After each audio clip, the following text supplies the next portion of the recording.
Bienvenidos a Hablemos, un espacio con voces especializadas en ciencias sociales y humanidades, historia, antropología, literatura, estudios políticos e internacionales, agua y sociedad.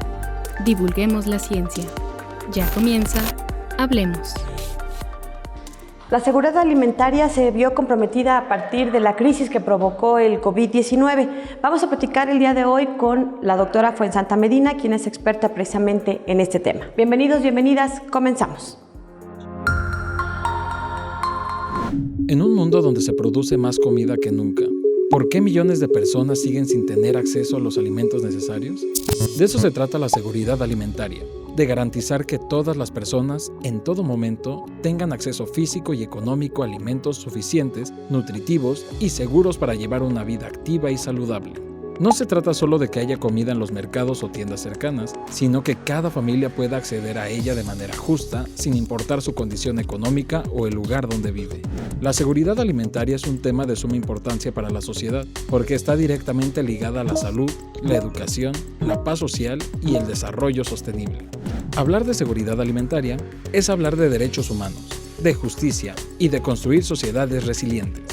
Conoce más sobre la seguridad alimentaria en nuestra página web del Colsan.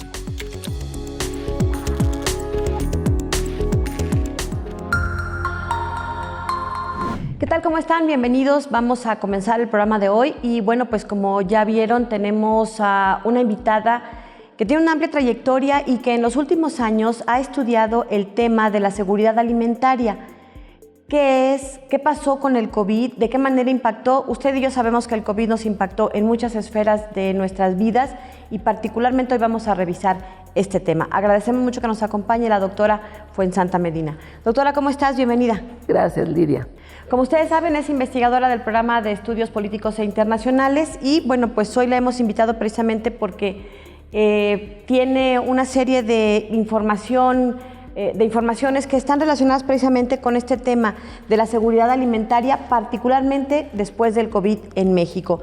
Primero comenzaremos por preguntarte precisamente qué entendemos por seguridad alimentaria y cuáles son sus dimensiones principales.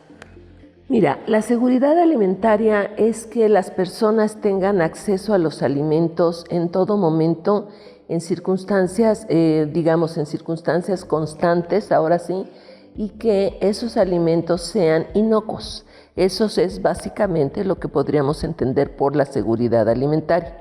Ahora bien, estos conceptos están plasmados, en el caso de México, en el artículo 4 constitucional, donde se habla precisamente del derecho a la alimentación y de la seguridad alimentaria en nuestro país. Ahora, este concepto data de los años 70, cuando la FAO, la Organización de las Naciones Unidas para la Alimentación y la Agricultura, empezaron a ver la problemática en general en el mundo sobre el acceso a la alimentación, particularmente en los países africanos. Tú recordarás que hubo un concierto muy importante donde precisamente participaron los mayores grupos de rock del momento para precisamente la ayuda a África, y esta ayuda era fundamentalmente para la cuestión alimentaria, ¿sí? Entonces ya desde los años 70, desde la década de los 70, la FAO definió qué vamos a entender por seguridad alimentaria. Después, con el tiempo, en 1999, la FAO nuevamente retoma la preocupación muy fuerte por el acceso a los alimentos de la humanidad. Bueno, y de hecho, ustedes recordarán que en los compromisos del milenio, porque ahora tenemos los compromisos del desarrollo, de los objetivos del desarrollo sostenible, pero en los compromisos del milenio del año 2000, uno de los compromisos también era justamente la erradicación del hambre en el mundo. Cosa que, por cierto, prácticamente no se logró y que los que mejor nos portamos en aquel momento fue específicamente América Latina. América Latina fue la región del mundo que se acercó más a esa parte de los objetivos del milenio, aunque el resto de los objetivos del milenio fuimos muy deficientes, como lo somos ahora en los objetivos del desarrollo sostenible. Bueno, de hecho, y me salgo un poquito del tema, ninguno de los países, de los 193 países de Naciones Unidas, solo Dinamarca, Finlandia y Noruega puede ser que cumplan con los objetivos de desarrollo sostenible a cabalidad para la Agenda 2030. De 193 naciones. De 193 países que suscribimos el acuerdo, ¿no? Porque pues es un acuerdo de buena voluntad de los países de la ONU. Bueno, pero entonces regresando a lo que te decía, esto está plasmado en el artículo 4 constitucional. Ahora, ¿qué ha pasado? Nuestro país desde hace muchos años ha sido pionero en este tema, también hay que decirlo. Desde los años 70 también empezaron a ver una serie de programas que tenían que ver con el agro mexicano, precisamente para mejorar las condiciones de la producción de alimentos, ¿sí? Está el programa, por ejemplo, el PIDER famoso. Después, años después, en 1980, la tesis mundial sobre alimentación siendo presidente de México, José López Portillo. Y entonces ha habido durante todo el tiempo, yo creo que básicamente desde el último tercio del siglo XX y todo lo que va del XXI, que ha habido diversas iniciativas. Quizá la más estructurada y la última que tuvo una incidencia más grande fue la Cruzada Nacional contra el Hambre de Enrique Peña Nieto. Eso sin quitarle méritos también a lo que hizo el entonces presidente Andrés Manuel López Obrador, pero al entonces presidente López Obrador se exponenciaron otros fenómenos que fue muy difícil llegar a los objetivos que el régimen de Andrés Manuel se había propuesto. Y ahorita voy a decir en detalle. Ahora, tenemos tres conceptos fundamentales. Uno es la seguridad alimentaria, el otro es la soberanía alimentaria y el otro es la autonomía alimentaria, ¿sí? Los tres conceptos no pueden decirse que son antagónicos, pero ahora me explico. De hecho, la seguridad y la soberanía alimentaria son incluso conceptos que pueden ser complementarios, y la autonomía también de alguna manera. Podríamos decir que el concepto de seguridad alimentaria es un concepto inocuo. ¿Por qué inocuo? Porque no va cargado de ideologías ni de necesidades específicas. Está relacionado con el acceso a los alimentos, con el acceso permanente a los alimentos, independientemente de cualquier otra consideración y con la inocuidad de estos alimentos. Y ahora, si te parece, en el siguiente bloque abordo qué es la soberanía alimentaria y qué es la autonomía alimentaria. En parte de la información que previamente nos proporcionó nuestra invitada, y déjenme les reitero lo que nos acaba de comentar, nos hizo llegar información en torno al concepto de seguridad alimentaria, que a mí me llamó mucho la atención porque es el acceso físico y económico a alimentos suficientes, seguros y nutritivos en todo momento. Y esto, bueno, nos hace pensar, reflexionar en cómo estamos comiendo, qué estamos comiendo y por qué estamos comiendo ese tipo de alimentos. Antes de irnos al corte, me gustaría preguntarte, y todavía tenemos un par de minutos seguramente, para que nos pudieras ir comentando qué papel juega la autonomía alimentaria, y ahí ya te voy a lo mejor a obligar a mencionarla, especialmente en comunidades indígenas. Bueno, mira, es que la autonomía alimentaria sí tiene que ver mucho con la soberanía alimentaria, pero yo diría que la autonomía alimentaria también tiene que ver con un concepto mucho más rico, que es el concepto de la cultura y de los saberes de los pueblos indígenas, ¿sí? Porque una cosa es la dieta occidental, la que todos nosotros comemos, y otra cosa es la dieta de nuestros ancestros, de nuestros pueblos originarios, que ahora en el COVID se vio que los que vivíamos en las grandes ciudades fuimos mucho más vulnerables a las cuestiones alimentarias que los que vivían en el campo, ¿sí? Por obvias razones. Las personas del campo tenían su milpa, y entonces, la milpa ha sido una construcción social, no solamente agrícola, una construcción social que ha permitido la sobrevivencia y la alimentación de grandes grupos humanos en México. Y de hecho, el patrimonio intangible de la humanidad decretado por la UNESCO de la cocina mexicana en 2010 es a partir del frijol, del chile y del maíz, ¿sí? Y por eso somos patrimonio intangible de la humanidad. No me preguntes por qué intangible, porque si es el frijol, el maíz, pero es la cultura. En este caso es cómo los saberes, ¿sí?, se entrelazan con estos tres elementos y con otros muchos para hacer las diversas cocinas mexicanas, que en el caso particular de nuestro país son maravillosas y son muchísimas, ¿no? A reserva de regresar después de esta pausa para seguir platicando sobre la relación de estos tres conceptos de información que ella misma nos ha proporcionado, déjenme entonces, mandamos al corte precisamente con estos datos. Autonomía alimentaria, y ahí me corriges ahorita que regresemos, enfoque de pueblos indígenas para decidir libremente sus sistemas productivos, semillas y recursos. Soberanía alimentaria. Es el derecho de los pueblos a definir sus políticas agrícolas y alimentarias, priorizando producción local, pequeña escala y prácticas sostenibles. Y lo que ya nos decía al principio, la seguridad alimentaria, este acceso físico y económico a alimentos suficientes, seguros y nutritivos en todo momento, que pues la milpa es eso. ¿Qué comes? Pues tortillas, pues tus frijoles, quelites, no sé, cosas que son ricas en ácido fólico y en todas estas nutrientes necesarios, y entonces se vuelven así, nutritivos y seguros. Vamos a una pausa y regresamos para seguir platicando con nuestra invitada de hoy, la doctora Fuensanta Medina. Continuamos.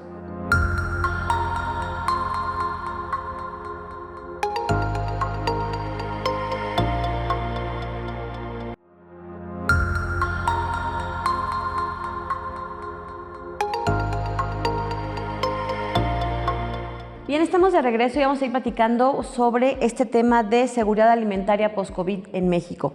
A ver, doctora Fuensanta Medina, quedamos de que nos ibas a explicar aquí un poco esta relación entre los tres conceptos que para los que no somos expertos parecería que dicen lo mismo: seguridad alimentaria, soberanía alimentaria y autonomía alimentaria. De manera breve para seguirle con este tema. Sí, mira, yo te quisiera decir, ya hemos definido que la seguridad alimentaria es el acceso material a los alimentos. También este acceso constante es una de las características de la seguridad alimentaria, porque si tú los tienes un día y 3 no, pues entonces no, ¿verdad? Esto no funciona. Entonces por una parte es eso, y que también sean alimentos inocuos, ¿sí? Si tú de repente te pones a ver las listas de los supermercados, pues uno tiene que ser lo suficientemente crítico para decir que de inocuos tienen lo mismo que yo de astronauta, ¿no? Pero inocuo significa que no hagan daño, que no hagan daño, que no afecten. Sí, que no afecten, sí, que no tengan efectos secundarios en sentido estricto, ¿no? Inocuos. Bueno, entonces, eso sería por lo que se refiere a la seguridad alimentaria. Un hecho interesante es que a partir de los años 90 también la FAO introduce para la búsqueda de la seguridad alimentaria lo que se refiere a la vulnerabilidad. O sea, esto que puede ser que afecte la seguridad alimentaria. ¿Qué puede afectar a la seguridad alimentaria? Pues la cosa más grave que vemos hoy en día que puede afectar a la seguridad alimentaria es el cambio climático. Sí, y la falta de agua. Son dos temas que obviamente van a tener un peso muy grande, y ya lo están teniendo en muchas partes del mundo, en la cuestión del cambio climático para la producción de alimentos, ¿sí? Bueno, Y aunque la humanidad y sobre todo Occidente ha podido, a partir de los años 70, que empieza el descubrimiento del glifosato, ¿sí?, pero que tiene efectos secundarios precisamente a poder conservar grandes sembradíos sin que lleguen plagas, etc. Hay otros problemas en el consumo del glifosato, como ahora se ha visto grandemente. Ahora, entonces, bueno, la seguridad alimentaria, si bien es el acceso a los alimentos de manera constante, de manera universal y de manera inocua, entonces venimos también a la seguridad alimentaria. La seguridad alimentaria tiene que ver más con la intervención de la política pública. La soberanía alimentaria. La soberanía alimentaria tiene que ver más en la intervención de la política pública con respecto a la producción de alimentos y con respecto a la distribución y con respecto a los precios de esos alimentos, ¿sí? Ustedes recordarán, aquí tus ayudantes que están grabando, no porque son muy chicos, muy jóvenes, pero Lidia y yo sí crecimos en este país oyendo sobre la canasta básica, ¿sí? Sobre la canasta básica, que era el mínimo, ¿sí?, como su nombre lo indica, y que sobre todo se refería a los alimentos para poder considerar que una familia tenía la alimentación y la nutrición asegurada. Entonces, pero eso tenía que ver precisamente con las disposiciones del gobierno mexicano, sobre todo a nivel federal, aunque también puede ser a nivel local e incluso municipal, de cómo estaban percibiendo la inseguridad alimentaria y qué estábamos haciendo para combatirla, qué estaba haciendo el gobierno federal para combatirla, cómo ayudar a las familias mexicanas a combatir esa inseguridad, ¿sí? Y entonces ahí sí estamos hablando de la soberanía alimentaria, porque entonces México hace una serie de programas, los que ya he relatado, pero además está CONASUPO, está LICONSA, está DICONSA, y están los precios de garantía precisamente para los productos del campo, y eso te dice más sobre la soberanía, tiene que ver más con la soberanía alimentaria de un país que con la seguridad alimentaria, ¿sí? La soberanía alimentaria luego entonces es un complemento para lograr la seguridad alimentaria, ¿sí? Y a este complemento se le suma, en el caso particular de nuestro país, afortunadamente, lo que tiene que ver con la autonomía alimentaria, ¿sí? Pero también hay que decirlo, la autonomía alimentaria es una conquista campesina, ¿sí? Por ejemplo, grupos como Sin Maíz No Hay País, otros grupos de este tipo, son grupos que han luchado mucho por la autonomía alimentaria, porque también, por ejemplo, la autonomía alimentaria tiene que ver con los sistemas o con los granos o con los alimentos genéticamente modificados, ¿sí? Ahí, por ejemplo, a lo mejor un país en términos de seguridad alimentaria, ¿sí?, si tiene climas extremos, pues a lo mejor se decanta por el glifosato para la producción y para la producción y la conservación de los alimentos. Sin embargo, esto es posiblemente por climas extremos, a veces por razones de guerra, de conflicto, y de determinado tipo de conflicto, no cualquier conflicto, y ahorita voy a decir por qué no cualquier conflicto, porque en el caso de México estamos teniendo problemas de seguridad alimentaria en dos sentidos. Bueno, pero regreso. Entonces la autonomía alimentaria es básicamente una conquista de los pueblos originarios de nuestro país, en el caso de México, y desde luego es una conquista de los pueblos originarios de otros países, ¿sí?, que así lo han querido destacar o lo han querido reconocer o lo han querido incluso, digamos, enderezar, procurar, etcétera, ¿no? Bueno, entonces esto es muy importante porque también en el caso mexicano es un concepto complementario de la mayor importancia, ¿sí? ¿Por qué? Por lo que ya hemos visto, ¿sí? La cocina mexicana, si tú ves, tiene una serie de posibilidades que no tienen muchas cocinas del mundo, ¿sí? La autonomía alimentaria rescata y destaca esas 1000 posibilidades que tiene la cocina mexicana, ¿sí? Entonces eso nos hace a nosotros en un momento movernos, pero movernos con nuestros pueblos originarios hacia la soberanía alimentaria y por ende hacia la seguridad alimentaria. Entonces yo creo que es un concepto que debemos de tomar mucho en consideración, debemos de respetar mucho y desde las políticas públicas también se debe de promover mucho, a mi juicio. ¿Cuál dirías que son, y te lo preguntaba en el bloque anterior, a lo mejor pensando ya más específicamente, ahora que nos has explicado la relación que hay entre estos tres conceptos, ¿cuáles son las principales amenazas en la seguridad alimentaria en México? Bueno, mira, las principales amenazas a la seguridad alimentaria, y ahí sí entramos ya un poco en el tema del COVID-19, son precisamente que no hubo acceso a los alimentos de manera sostenida a partir de la pandemia.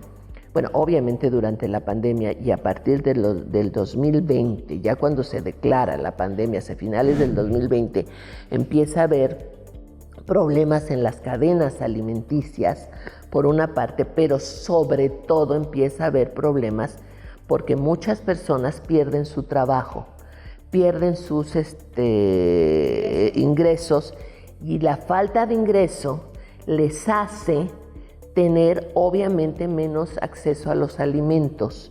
Pero además se ve que el fenómeno ocurre que no solamente es menos acceso a los alimentos, sino que esta falta de acceso a los alimentos también se torna en falta de acceso a los alimentos nutritivos, a verduras, frutas, carnes, y entonces se sustituyen estos alimentos por opciones más baratas, como son alimentos prefabricados, pero que además de ser más fáciles, son más baratos, pero que al propio tiempo son alimentos sumamente tóxicos, ¿sí? Porque tienen mucha grasa, porque tienen mucha sal, porque tienen muchos conservadores, porque tienen una serie de cosas que no son buenos para la salud. Y entonces ahí la seguridad alimentaria se afecta en dos sentidos. Se afecta en el sentido del acceso a los alimentos por cuestiones económicas, que eso es muy importante, porque si bien es cierto se interrumpieron las cadenas de producción, el mayor obstáculo para esto fue el desempleo, fue que la gente perdió muchos empleos.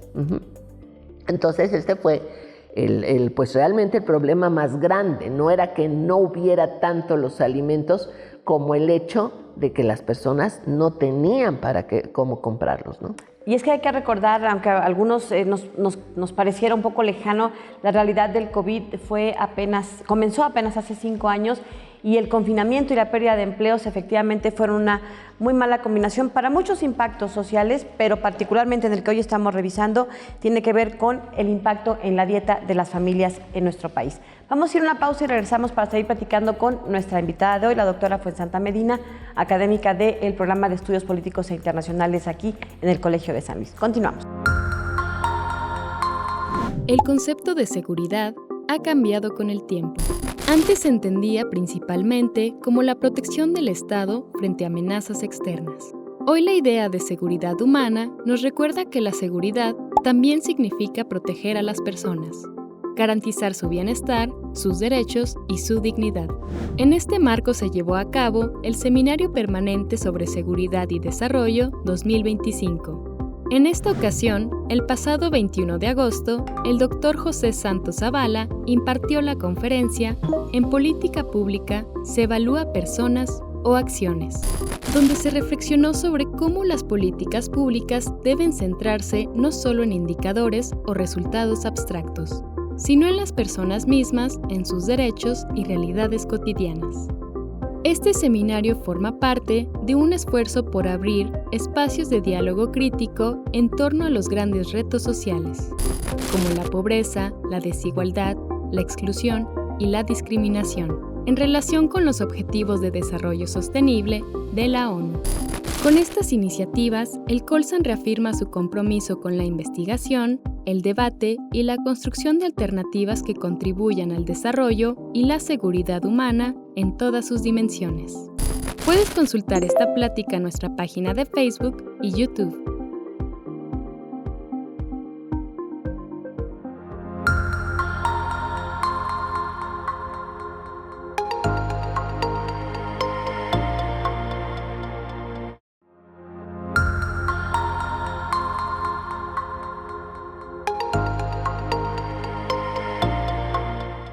Bien, estamos de regreso, seguimos platicando sobre seguridad alimentaria post-COVID en México. Ya decíamos un poco antes de irnos a la pausa parte de estos impactos, ¿no? Como el confinamiento y la pérdida de empleos, entre otros efectos, pues fueron directo a la dieta de las familias mexicanas. ¿Qué otros datos tienes al respecto? Fíjate que yo te quisiera hacer notar aquí un dato que me parece muy importante. Al inicio de la segunda década del siglo XX, que es justamente el COVID, porque si ustedes recordarán, pues el COVID se declara a nivel planetario el día 13 de marzo, si no me equivoco, el día 13 de marzo. Y ya para entonces, pues estamos precisamente el día 13 de marzo del 2020, en la segunda década del siglo XXI, y para entonces se contabilizaban en el mundo 690 millones de personas padeciendo hambre y cerca de 2,000 millones en condición de sobrepeso u obesidad, uno de los cuales primeros lugares los tiene México, desgraciadamente, de estos 2,000 millones de personas en obesidad. Factores que contribuyeron a la creciente incidencia de enfermedades relacionadas con la alimentación y con el COVID, porque ustedes recordarán que una de las características o de las factores de riesgo, ¿no? Factores de riesgo que más se identificaron durante el COVID fue precisamente a los fumadores, pero también a las personas con sobrepeso. Entonces, esto fue pues muy importante y muy alarmante. Ahora, ¿qué pasó en nuestro país, por ejemplo? ¿Y qué pasó en el mundo? Primero voy al mundo y después te digo. A ver, dice, y esto sí lo leo textual, porque es una cita del UNICEF. Desde los primeros momentos del confinamiento, cuando se hizo un alto en muchas actividades económicas, hubo un fuerte impacto en los ingresos de las familias y debido a esto, su capacidad para acceder a una alimentación suficiente y variada fue limitada. Por este motivo, la seguridad alimentaria en los hogares mexicanos, esto es una cita del UNICEF sobre México, en los hogares mexicanos disminuyó en abril del 2020 a 39% y llegó a un mínimo de 24% en julio del 2020, tras lo cual aumentó gradualmente hasta el 31% en octubre del 2020. Sin embargo, estos niveles están aún muy alejados a los registrados previamente a la pandemia. En 2018, el 45%, según la información de la Escuela Nacional de Salud Pública, tenía seguridad alimentaria. Bueno, mientras para después del COVID esto había disminuido en una proporción donde solo 24% de hogares con población infantil y adolescente se encontraban con seguridad alimentaria. En contraste, 38% de los hogares sin población de menos de 18 años tuvieron seguridad alimentaria. Es decir, la inseguridad alimentaria pegó más en las familias con niños y adolescentes que en las familias de adultos. ¿A qué lo atribuyes? ¿A los programas, a las políticas, a los programas de abasto o a la desinformación? Sí fueron a las políticas posiblemente a las políticas federales que de alguna manera se preocuparon por hacer transferencias y por los desayunos escolares, pero eso es justamente lo que medio palió las cosas. Pero también yo creo que se refiere también al ingreso de los padres. Generalmente los que pierden los trabajos son los padres, muchos de ellos en edad productiva de niños, o sea, es decir, los padres de 40 años que tienen hijos, pues algunos hasta de 20, ¿sí? Entonces, claro, pierdes tú y entonces los chiquitos, pues son los que tienen menos acceso a los alimentos, ¿no? Los niños, los jóvenes. Y a lo mejor en ciertas circunstancias, yo no sé, como padre, si tú te vas a preocupar más porque vayan al colegio, por ejemplo, a que tengan una dieta muy adecuada, ¿sí? Y a eso agrégale que la falta de movilidad, ¿qué haces con un niño? Le compras unas sabritas, Claro. Lidia, le compras unos charritos, le compras un refresco. Yo lo he visto y lo he visto mucho. Ahora, por ejemplo, en las escuelas públicas, sobre todo, están prohibidos los alimentos chatarra adentro, pero salen y están los carritos con sabritas, con Barcel, con todo. Y claro, el niño pues le gustan porque trae, desgraciadamente, educado el paladar ya para este tipo de sabores. ¿Qué tan grave es ahora? No sé si haya datos actuales, porque Sí. el dato que nos acabas de dar es impresionante. Pasó la seguridad alimentaria del 45% en esta encuesta de 2018.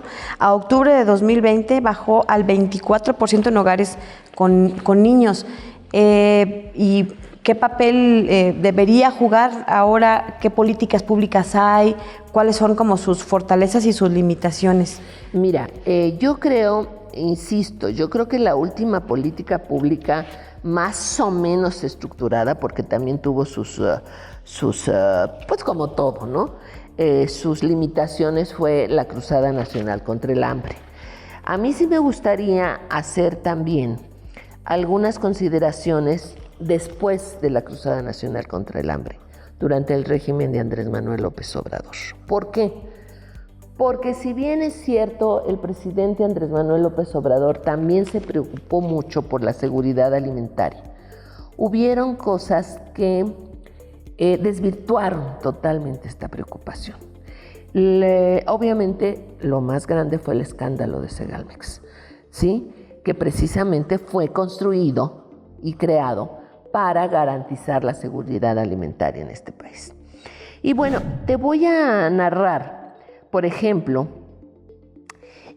cuál era la intención o cómo empieza el gobierno del licenciado Andrés Manuel López Obrador desde una etapa temprana para paliar la pandemia generada por el COVID-19, la que obviamente se convirtió en un desafío social y económico para México sin precedentes en el último siglo, ¿no? Y yo creo que tampoco en el siglo pasado.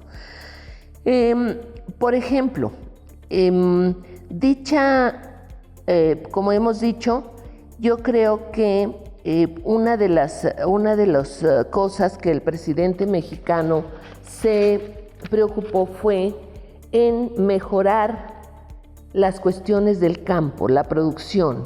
Él se enfocó mucho desde su discurso a ver y a mejorar las condiciones del agro mexicano, pero desde el agricultor, ¿sí? Ver los programas para fomentar precisamente la autonomía alimentaria, ¿sí? La soberanía y la autonomía alimentaria, que eso necesariamente nos conduce a la seguridad alimentaria. Entonces él se preocupó desde el principio de esto. Hubo de hecho algunos programas que yo quiero relatar aquí y que se propusieron como una cuestión muy seria desde el inicio de la administración del presidente Andrés Manuel para mediar lo que había padecido pues históricamente México en cuestiones alimentarias. Bueno, se propuso, entre otras cosas, y los voy a leer tal cual, llegar a realmente a consolidar la seguridad alimentaria, erradicar la desnutrición infantil aguda y mejorar las indicaciones de peso y talla Para la infancia, incrementar la producción de alimentos y mejorar los ingresos de los campesinos y pequeños productores agrícolas. Reducir al mínimo las pérdidas de alimentos después de la cosecha y durante su almacenamiento, transporte, distribución y comercialización. También, a propósito de ello, el presidente Andrés Manuel López Obrador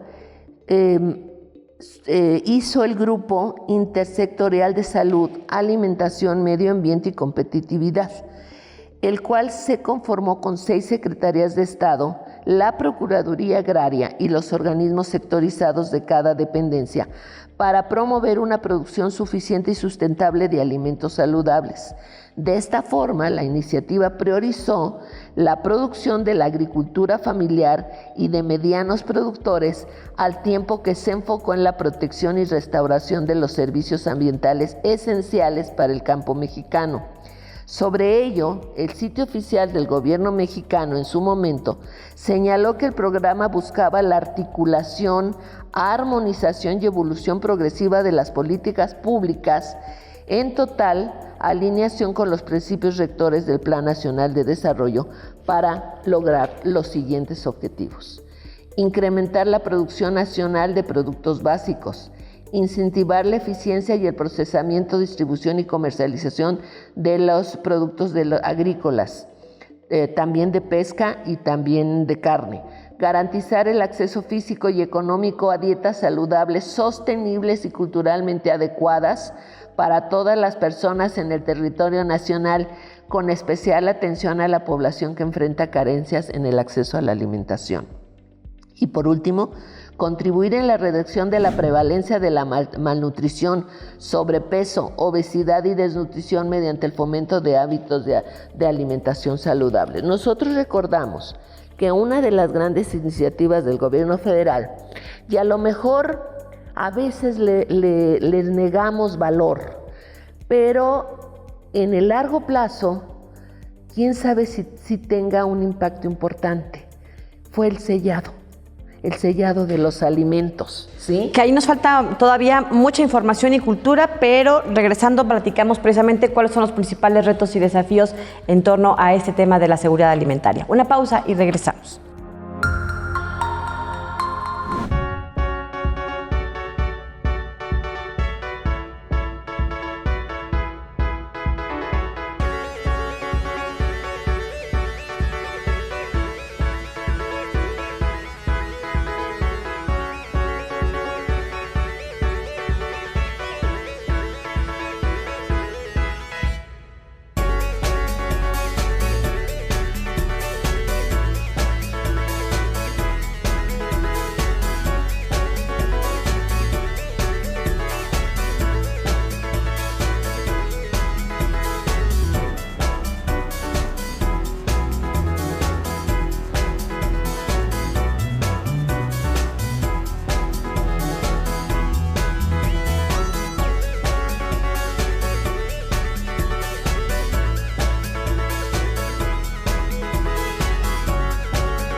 Bien, estamos de regreso. Este es nuestro último bloque y en este vamos a platicar pues el futuro, qué viene, cuáles son los retos y desafíos que se está enfrentando para la seguridad alimentaria. Cuéntanos un poco sobre eso, porque en México no solo tiene, bueno, en general en el mundo no es una sola causa, es multifactorial, pero habría que precisar, mencionar al menos los más importantes que en México están ocurriendo.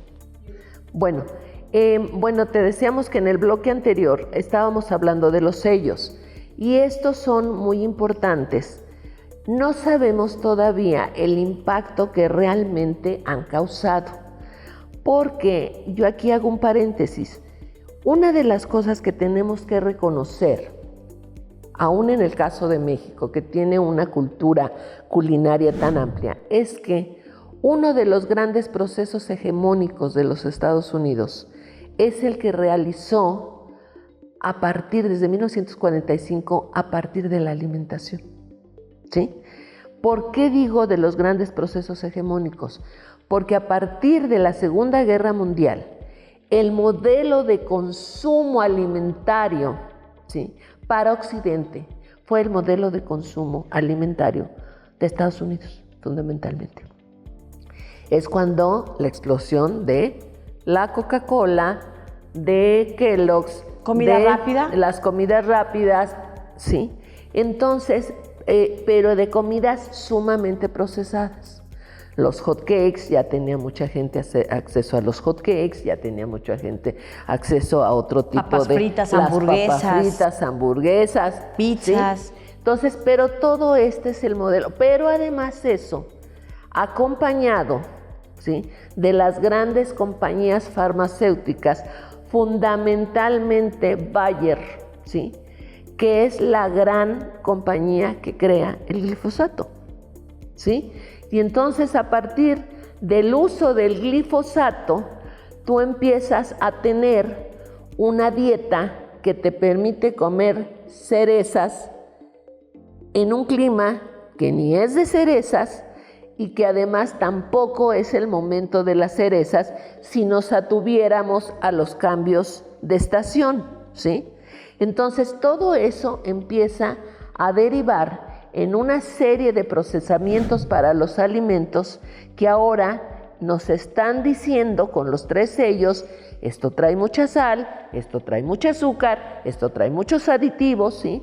Y aunque a veces hasta gordos nos caen, ya empezamos a ver, tiene 3 sellos, mejor lo dejo por el que tiene 1, o mejor lo dejo por el que tiene 2, ¿no? Porque finalmente nuestra dieta es occidental, ¿sí? Desgraciadamente, en los últimos años, particularmente México, desde los años 50, ha empezado, sobre todo en lo urbano, ha empezado a abandonar la dieta original mexicana por alimentos profundamente procesados, ¿sí? De ahí también, y lo voy a decir, aunque les tengo admiración, el gran incremento de del éxito y el incremento de procesos como Bimbo y Marinela, ¿sí? ¿Por qué? Porque son alimentos procesados con muchos conservadores que, claro, le pueden dar la vuelta al mundo y no llegan duros, ¿sí? O pueden hacerlo en climas terribles y se pueden hacer perfectamente, por ejemplo, en un lugar como Moscú, que son climas muy fríos, ¿sí? Que es un clima muy frío, la primera capital del mundo más fría es Ottawa, pero después es Moscú, y que pueden, a través de una serie de procesos químicos, porque eso es, conservar los alimentos. Y llegar, ¿sí?, hasta el último rincón de la tierra. Entonces, bueno, este es uno de los desafíos, a mi juicio, en el caso de México, ¿sí?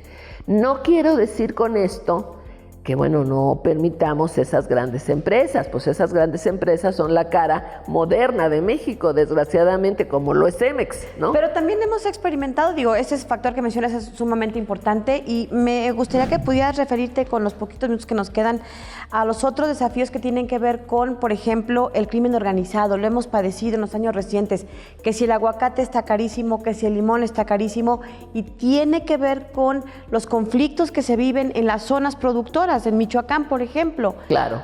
¿Ese es un desafío también que se suma? Claro, por supuesto que es un desafío, y posiblemente, yo no considero que sea el desafío mayor, pero porque yo sí estoy convencida de que el mayor desafío que va a incrementar la humanidad en materia de seguridad alimentaria, pero en todas las materias, es el cambio climático.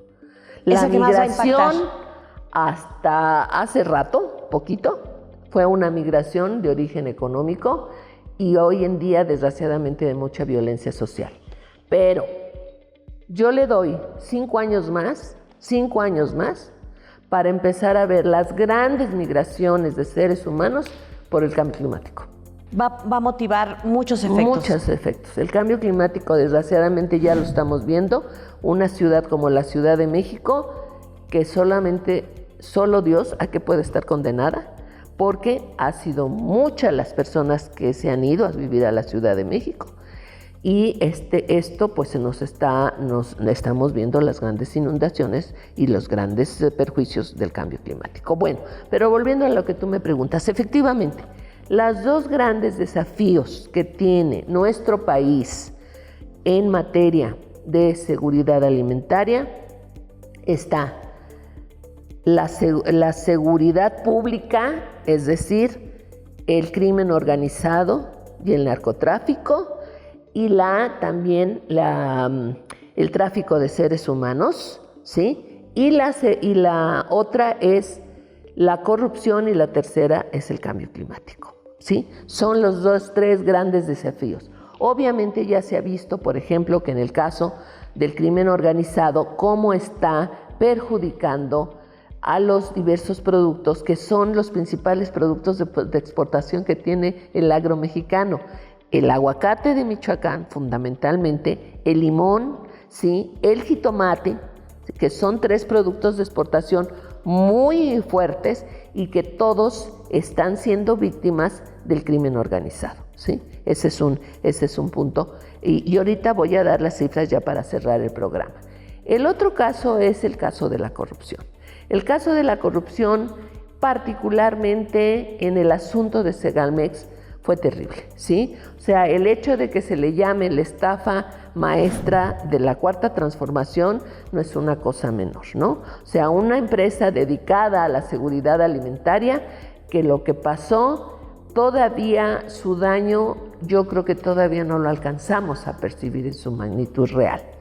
Y la tercera es el cambio climático. Una de las grandes preocupaciones de los objetivos del desarrollo sostenible es agua y saneamiento. También es el objetivo 6 de los objetivos del desarrollo sostenible, y cómo está impactando esa falta de agua o ese exceso de agua, que todo tiene que ver con el cambio climático, pero también con las cuestiones antropogénicas, cómo estamos los seres humanos afectando la naturaleza con el modelo civilizatorio que tenemos. Yo creo que ese es el más grande reto que tiene la seguridad alimentaria a nivel planetario, pero también es muy grande el reto que tiene México, porque México, siendo uno de los países con mayor biodiversidad de la Tierra, no estamos creando ni políticas públicas, ni los ciudadanos estamos siendo lo suficientemente responsables para honrar ese lugar en materia de biodiversidad. En un minutito que nos queda, ¿algunas cifras que nos querías compartir? Sí, cómo no. Miren, yo sí les quiero decir, dice, el crimen organizado también es una variable presente en el aumento de los precios de algunos productos alimentarios en México. Al respecto, en el Foro de Agronegocios de la Cumbre de 2024, se aseveró que las organizaciones criminales lograron infiltrarse en la cadena de producción y distribución de alimentos en México, además de que encontraron la manera de establecer impuestos a productos básicos, generando un aumento de los precios de manera exponencial y afectando tanto a los productores como a los consumidores. Les voy a leer, por último, cómo impactaron negativamente a la seguridad alimentaria del país esto.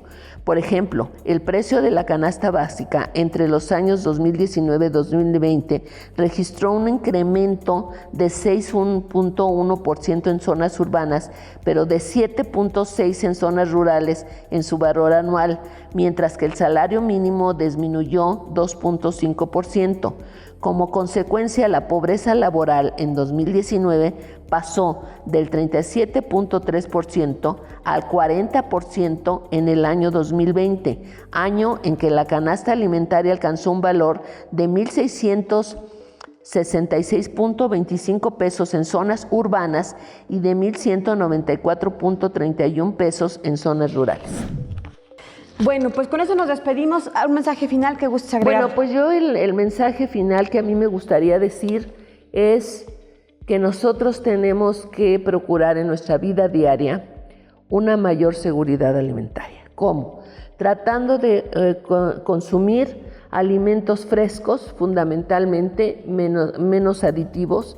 Alguna persona, un premio nacional 1987 en alimentación, me dijo: en igualdad de circunstancias, en lugar de un pan de caja, elige un bolillo. Tiene menos aditivos, te va a durar menos, pero tiene menos aditivos, tiene menos sal, tiene menos conservadores y te va a engordar menos por ese hecho.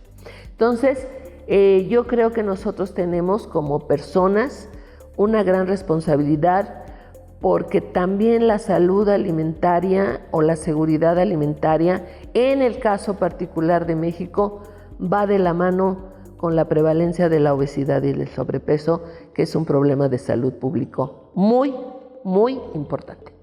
Y que cada vez es más grave en nuestro país, consideran toda esta infraestructura y rezago que tenemos precisamente en materia de atención a la salud en México. Con eso nos despedimos, muchas gracias. Agradecemos a nuestra invitada de hoy, la doctora Fuensanta Medina. Soy Lidia Huache, pásela bien, hasta la próxima. El Colegio de San Luis te invita a los eventos y actividades que se llevarán a cabo durante los próximos días. Escucha el nuevo episodio del podcast Ciencia al Aire, donde el Centro de Investigaciones y Estudios Superiores en Antropología Social nos platica sobre el tema de la interculturalidad. Búscanos en Spotify como Ciencia al Aire y no te pierdas de próximas actualizaciones. Descarga libros gratis de nuestro fondo editorial. Entra a librosdigitales.colsan.edu.mx y selecciona el libro de tu interés. Tenemos varias publicaciones relacionadas con estudios políticos, estudios sobre agua y sociedad, crítica y análisis literario, estudios desde la antropología y la historia. Ya está abierta la convocatoria para las 5ª Jornadas de Historia Económica del Occidente de México, a realizarse del 15 al 17 de octubre de 2025. Tienes hasta el 1 de septiembre para registrarte. Consulta todos los requisitos en nuestra página web. Participa en el Tercer Congreso Internacional de Estudiantes de Humanidades y Ciencias Sociales. Tienes hasta el 29 de agosto de 2025 para postularte. Consulta todos los requisitos en nuestra página web y redes. Consulta los detalles de este y otros eventos a través de nuestra página web www.colsan.edu.mx y síguenos también en nuestras redes sociales.